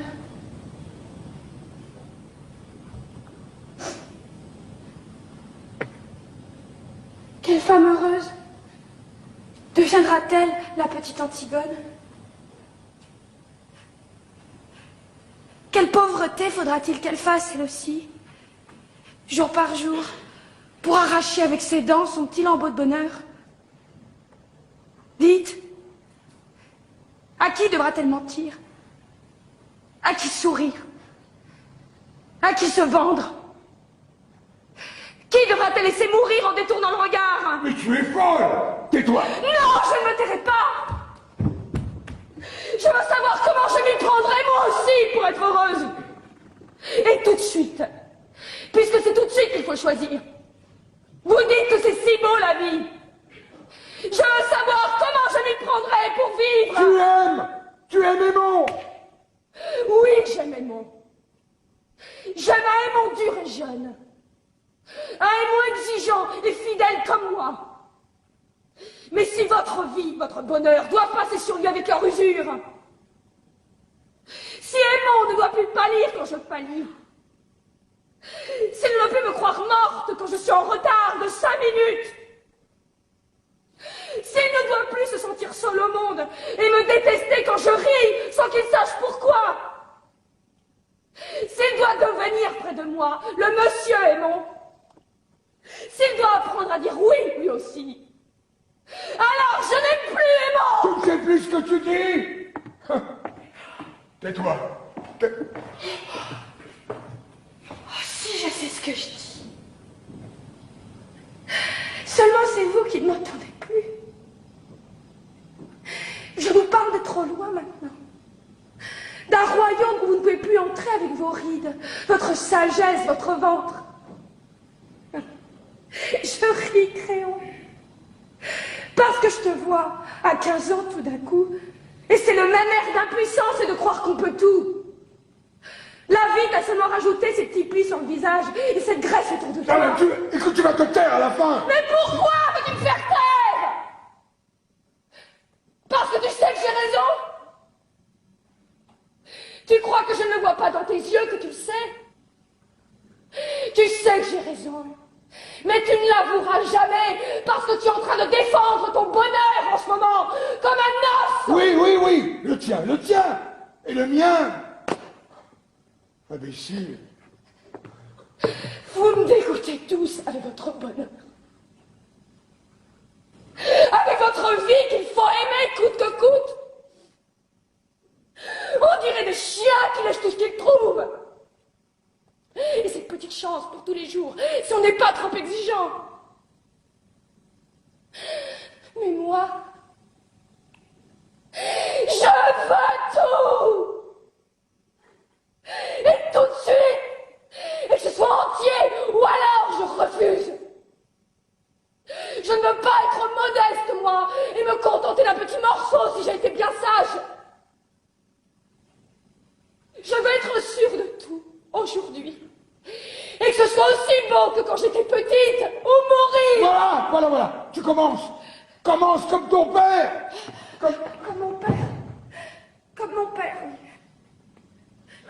Nous sommes de ceux qui posent des questions jusqu'au bout. Jusqu'à ce qu'il ne reste plus la plus petite chance d'espoir vivante. La plus petite chance d'espoir à étrangler. Nous sommes de ceux qui lui sautent dessus quand ils rencontrent votre espoir. Votre cher espoir. Votre seul espoir. Et toi? Mais si tu voyais ta tête, en criant ces mots. Mais tu es laide. Et oui, je suis laide. C'est ignoble, n'est-ce pas? Ces cris, ces sursauts, ces cris de chiffonnier. Papa n'est devenu beau qu'après. Quand il a été bien sûr enfin qu'il avait tué son père, que c'était bien avec sa mère qu'il avait couché et que rien, plus rien ne pourrait le sauver. Alors il s'est calmé tout d'un coup. Il a eu comme un sourire et il est devenu beau, c'était fini. Il n'a plus qu'à fermer les yeux pour ne plus vous voir.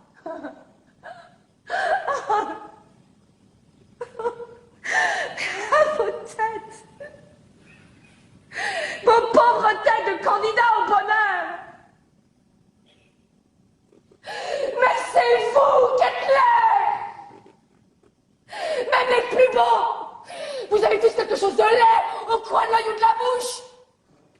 Tu l'as bien dit tout à l'heure, Créon, la cuisine. Vous avez des têtes de cuisiniers. Je t'ordonne de te taire maintenant, t'entends? Tu m'ordonnes, cuisinier, mais tu crois que tu peux m'ordonner quelque chose? L'antichambre est pleine de monde. Tu veux donc te perdre? On va t'entendre. Eh bien, ouvre les portes. Justement, il faut m'entendre. Mais pas en Dieu.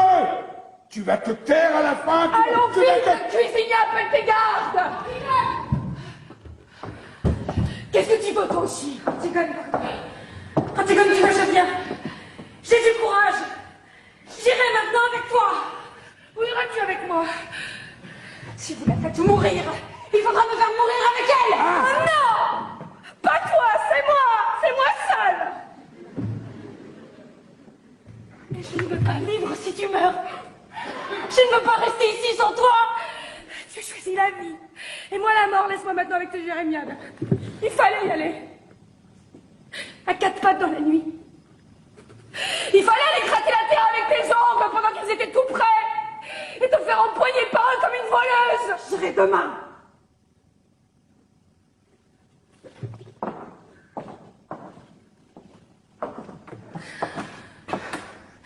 Tu l'entends, Créon? Elle aussi. Qui sait? Si cela ne va pas prendre encore à d'autres en m'écoutant. Mais qu'est-ce que tu attends pour me faire taire? Qu'est-ce que tu attends pour appeler tes gardes?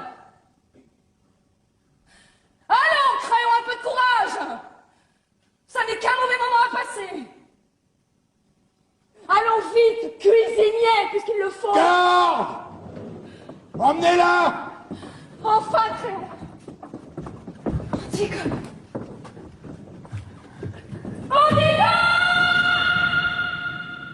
Tu es fou, Créon, qu'as-tu fait? Il fallait qu'elle meure. Ne laisse pas mourir Antigone, Créon. Nous allons tous porter cette plaie aux côtés pendant des siècles. C'est elle qui voulait mourir. Aucun de nous n'a été assez fort pour la décider à vivre. Je le comprends. Je le comprends maintenant. Antigone était faite pour être morte. Elle-même ne le savait peut-être pas, mais Polynice n'était qu'un prétexte.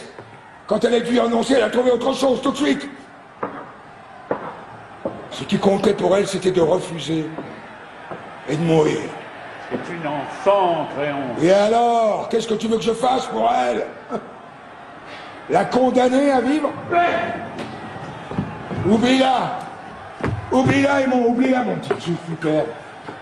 Non! J'ai tout essayé pour la sauver, mon. J'ai tout essayé, mais je te le jure. Mais elle ne t'aime pas. Elle aurait pu vivre. Elle a préféré sa folie, la mort. Mais père, tu vois bien qu'il l'emmène. Père, ne laisse pas ces hommes l'emmener. Non, mais elle a parlé maintenant. Tout elle sait ce qu'elle a fait. Alors moi, je suis obligé de la faire mourir. Lâche-moi. Est-ce qu'on ne peut pas imaginer quelque chose? Dire qu'elle est folle, l'enfermer? Non! Ils diront que ce n'est pas vrai. Que je la sauve. Parce qu'elle allait être la femme de mon fils. Je ne peux pas. On ne peut pas gagner du temps. La faire fuir demain. La foule sait déjà, elle hurle autour du palais.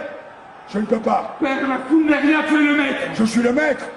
Je suis le maître avant la loi. Mais plus après. Mais père, je suis ton fils. Tu ne peux pas me la laisser prendre. Si, mon petit. Antigone ne peut plus vivre. Antigone nous a déjà quittés tous. Crois-tu que je pourrais vivre, moi, sans elle? Crois-tu que je l'accepterais, votre vie? Et tous les jours, depuis le matin jusqu'au soir, sans elle? Et votre vie, votre agitation, votre bavardage sans elle? Il faudra bien que tu acceptes, Aimon. Parce que chacun de nous, un jour plus ou moins triste, plus ou moins lointain, où il doit enfin accepter d'être un homme. Alors pour toi, c'est aujourd'hui. Et te voilà, là, avec ces larmes au bord de tes yeux. Ton cœur qui te fait mal. Mon petit garçon, pour la dernière fois. Quand tu te seras détourné, quand tu auras franchi ce seuil tout à l'heure, tout sera fini. C'est déjà fini. Ne me juge pas, Aimon. Ah non, non, pas toi. Ne me juge pas. Toi aussi. Cette grande force et ce courage. Ce dieu géant qui m'enlevait dans ses bras pour me sauver des monstres et des ombres, c'était toi. Cette odeur défendue et ce bon pain du soir sous la lampe. Quand tu me montrais des livres dans ton bureau, c'était toi, tu crois? Oui, Aimon. Tous ces soins, tout cet orgueil, tous ces livres pleins de héros, c'était donc pour en arriver là? Être un homme, comme tu dis, est trop heureux de vivre? Oui, Aimon. Père, ce n'est pas vrai. Ce n'est pas toi. Ce n'est pas aujourd'hui. Nous ne sommes pas tous les deux au pied de ce mur où il faut seulement dire oui. Tu es encore puissant, comme lorsque j'étais petit. Père, je t'en supplie, que je t'admire. Que je t'admire encore. Je suis trop seul et le monde est trop nu si je ne peux plus t'admirer.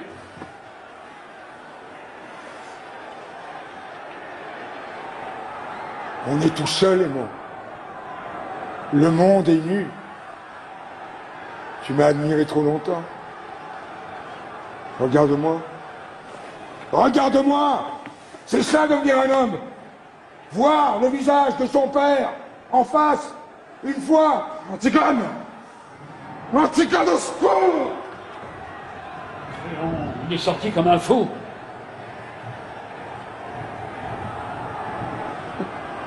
Il l'aime, oui. Léon, il faut faire quelque chose. Je ne peux plus rien. Il est parti touché à mort.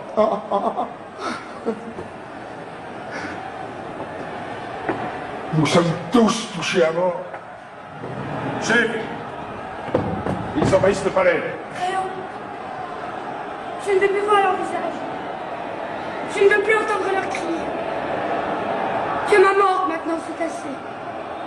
Fais que je ne vois plus personne, jusqu'à ce que ça soit fini. Les gardes! Au port! Videz le palais! Toi! Tu restes ici avec elle!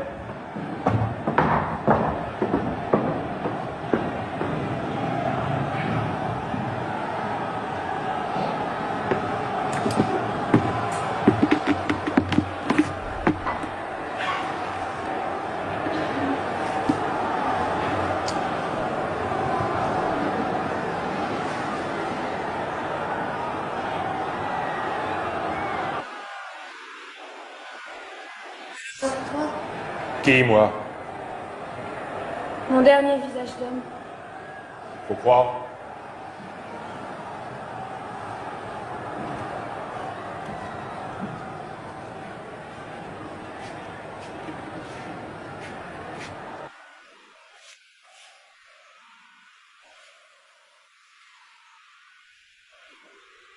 Je te regarde. Ça va? C'est toi qui m'as arrêté tout à l'heure. Oui, c'est moi. Tu m'as fait mal. Tu n'avais pas besoin de me faire mal. Est-ce que j'avais l'air de vouloir me sauver? Allez, pas d'histoire. Si ce n'était pas vous, c'était moi qui y passais. Tu as quel âge? 39 ans. Tu as des enfants? Oui. 2. Tu les aimes? Ça ne vous regarde pas. Il y a longtemps que vous êtes garde?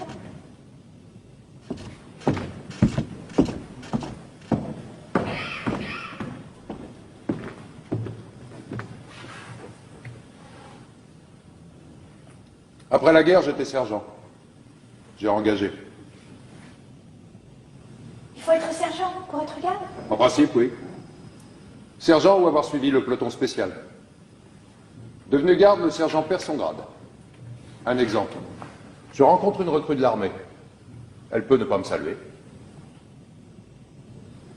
Ah oui? Oui. Remarquez que généralement elle le fait. La recrue sait que le garde est un gradé. Question solde, on a la solde ordinaire du garde, comme ceux du peloton spécial. Et pendant 6 mois, à titre de gratification, un rappel de supplément de la solde de sergent. Seulement, comme garde, on a d'autres avantages. Logement, chauffage, allocation. Finalement, le garde marié avec 2 enfants arrive à se faire plus que le sergent. Ah oui? Oui. C'est ce qui vous explique la rivalité entre le garde et le sergent. Vous avez peut-être pu remarquer que le sergent affecte de mépriser le garde. Leur grand argument, c'est l'avancement. D'un sens, c'est juste. L'avancement du garde est plus lent et plus difficile que dans l'armée. Mais vous ne devez pas oublier qu'un brigadier des gardes, c'est autre chose qu'un sergent-chef. Écoute, Oui. je vais mourir tout à l'heure. D'un autre côté, on a plus de considération pour le garde que pour le sergent. Le garde, c'est un soldat, mais c'est presque un fonctionnaire. Tu crois qu'on a mal pour mourir? Je ne peux pas vous dire. Pendant la guerre, ceux qui étaient touchés au ventre, ils avaient mal. Moi, j'ai pas été blessé. D'un sens, ça m'a nui pour l'avancement. Comment vont-ils me faire mourir? Je ne sais pas. Je crois que j'ai entendu dire que pour ne pas souiller la ville de votre sang, ils allaient vous murer dans un trou. Vivante? Ah oui, d'abord.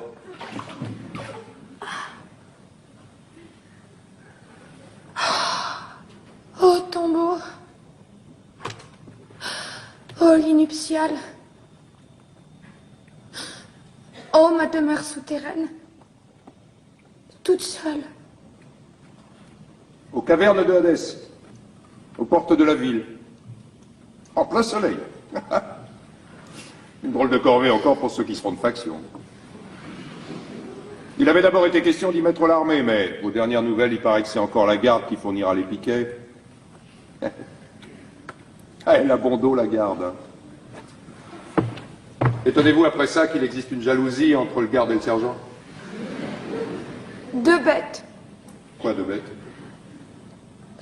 Des bêtes se serraient l'une contre l'autre pour se faire chaud.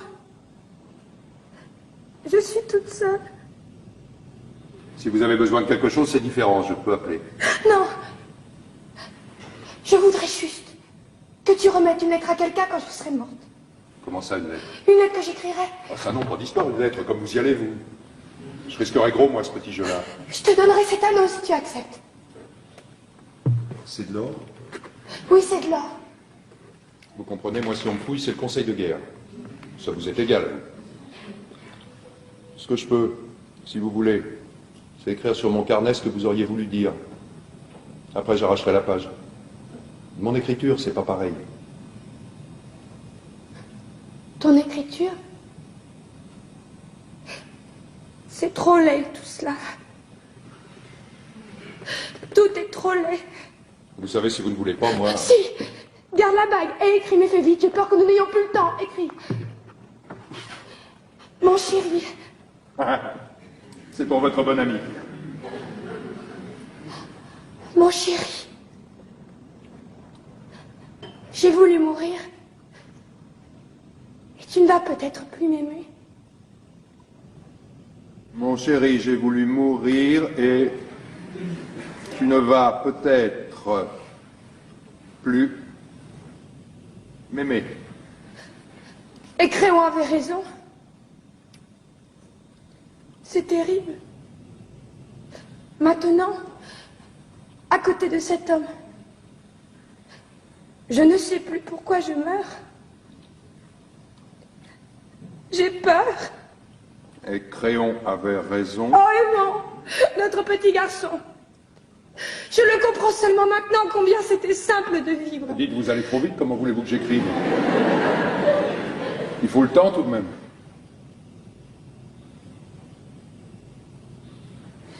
Où en étais-tu? C'est terrible, maintenant à côté de cet homme.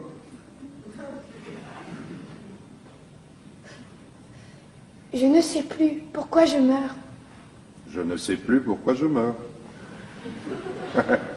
On ne sait jamais pourquoi on meurt. J'ai peur. Non. Raye tout cela. Il vaut mieux que jamais personne ne le sache. C'est comme si il devait me voir nue et me toucher quand je serais morte. Mais seulement... Pardon. Alors je raye la fin et je mets pardon à la place. Oui. Pardon, mon chéri.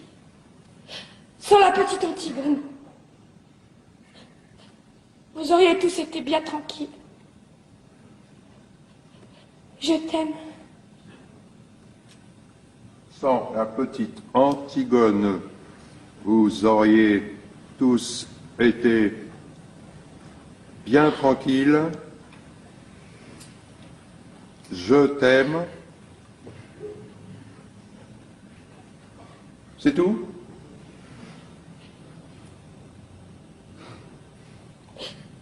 Oui, c'est tout. C'est une drôle de lettre. Oui, c'est une drôle de lettre. Et c'est à qui qu'elle est adressée?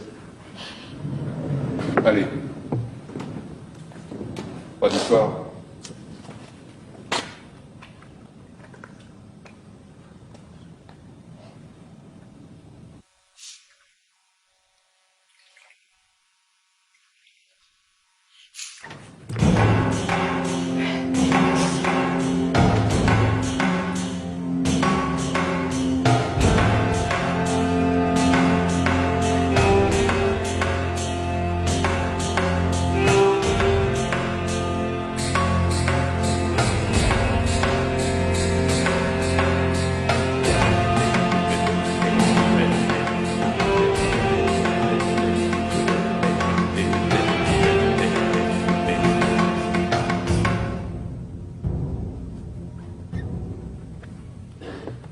Là, c'est fini pour Antigone. Maintenant, le tour de Créon approche. Il va falloir qu'ils y passent tous. La reine! Où est la reine? Que lui veux-tu? Qu'as-tu à lui apprendre? Une terrible nouvelle. On venait de jeter Antigone dans son trou. On n'avait pas encore fini de rouler les derniers blocs de pierre lorsque Créon et tous ceux qui l'entourent entendent des plaintes qui sortent soudain du tombeau. Chacun se tait et écoute, car ce n'est pas la voix d'Antigone. C'est une plainte nouvelle qui sort des profondeurs du trou. Tous regardent Créon. Et lui qui a deviné le premier, lui qui sait, déjà avant tous les autres, hurle soudain comme un fou. Enlevez les pierres! Enlevez les pierres! Les esclaves se jettent sur les blocs entassés, et parmi eux, le roi suant, dont les mains saignent. Les pierres bougent enfin, et le plumage se glisse dans l'ouverture.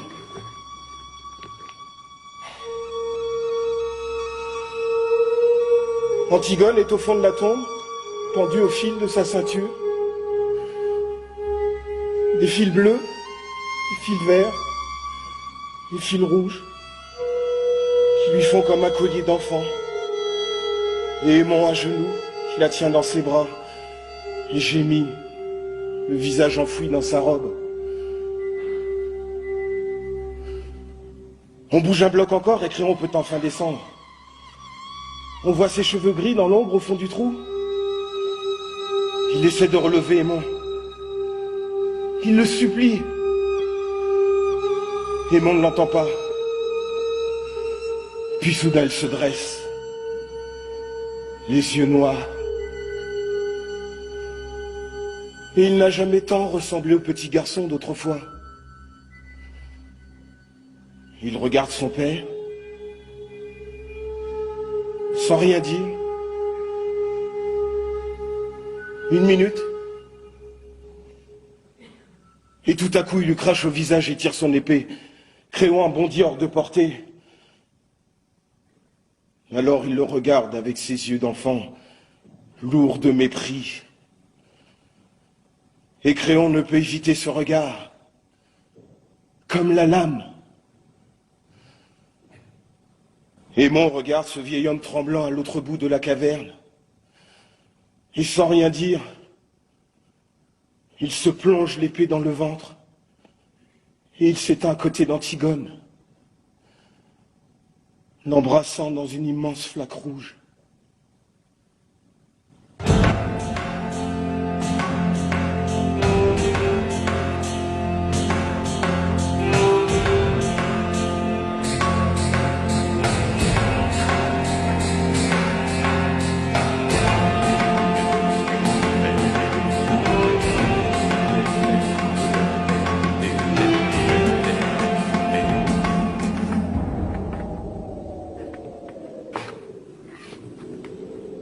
Je les ai fait coucher l'un près de l'autre. Enfin. Ils sont lavés maintenant, reposés. Ils sont seulement un peu pâles, mais si calmes. Deux amants, au lendemain de la première nuit. Ils ont fini, eux. À toi, Créon, il te reste encore quelque chose à apprendre. Eurydice, la reine, ta femme, est passée dans sa chambre. Sa chambre à l'odeur de lavande, aux petits napperons brodés et aux cadres de peluche, pour s'y couper la gorge. Elle est étendue maintenant sur un des petits lits jumeaux démodés, à la même place où tu l'as reçue, jeune fille, un soir, et avec le même sourire, à peine un peu plus triste. Et s'il n'y avait pas cette large tache rouge sur les linges autour de son cou, on pourrait croire qu'elle dort.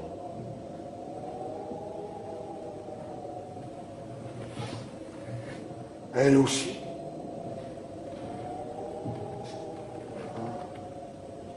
Ils dorment tous.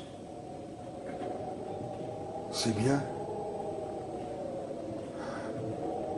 La journée a été rude.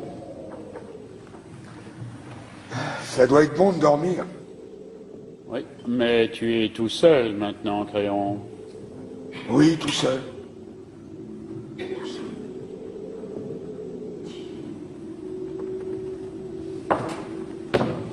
Monsieur,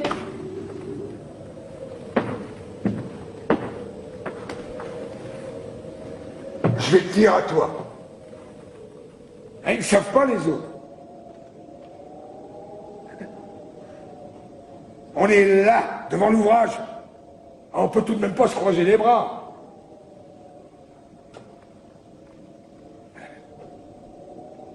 Ils disent que c'est une sale besogne, mais si on la fait pas, qui la fera? je ne sais pas, monsieur. Ah bah, bien sûr, tu ne sais pas. Et puis, tu en as de la chance. Ce qu'il faudrait, c'est ne jamais savoir.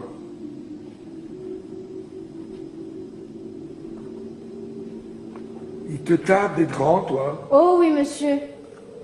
Mais tu es fou, petit. Il faudrait ne jamais devenir grand.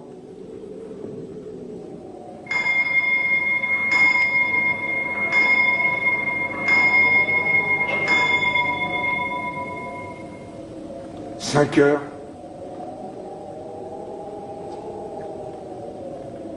Qu'est-ce que nous avons aujourd'hui à 5 heures?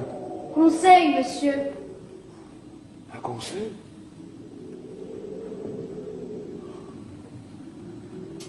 Eh bien, puisque nous avons conseil, petit,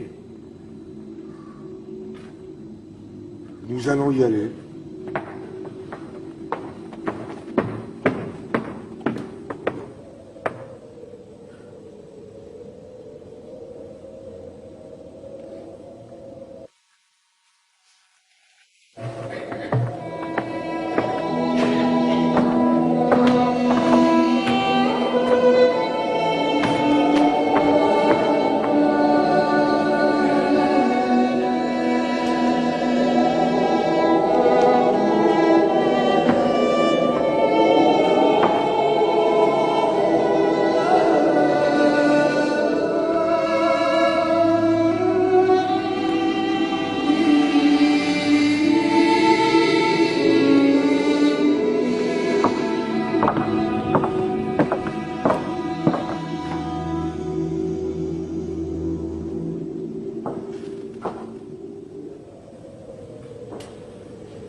Et voilà, sans la petite Antigone, c'est vrai, ils auraient tous été bien tranquilles.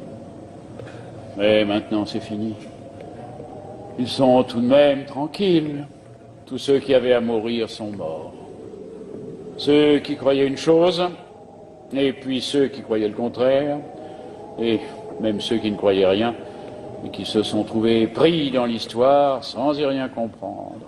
Morts, pareils, tous, bien raides, bien inutiles, bien pourris. Et ceux qui vivent encore vont commencer tout doucement à les oublier et à confondre leurs noms.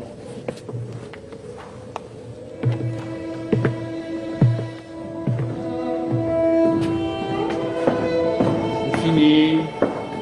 Antigone calmé maintenant. Nous ne saurons jamais de quelle fièvre son devoir lui est remis. Un grand apaisement triste tombe sur Thèbes et sur le palais vide où Créon va commencer à attendre la mort.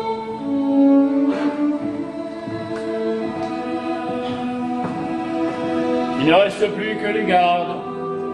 Eux, ça leur est égal. C'est pas leurs oignons. Ils continuent à jouer.